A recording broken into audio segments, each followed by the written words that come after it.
ఏమేమి ఉన్నాయి? దేవుని సన్నిధిలో గడపడం ద్వారా ఇప్పుడు చెప్పాలి. ఇక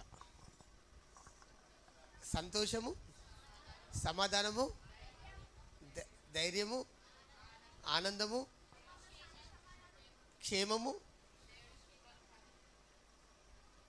అభిషేకము, ఇంకా అన్య భాషలు వస్తుంటాయి, కుటుంబంలో శాంతి సమాధానం వస్తుంటుంది,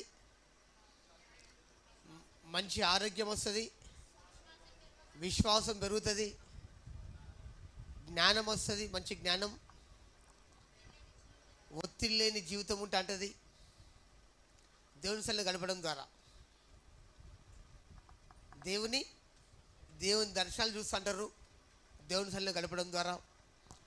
దేవుని సన్నిధిలో గడపడం ద్వారా ఇంకా లాభాలు ఇంకేంటి?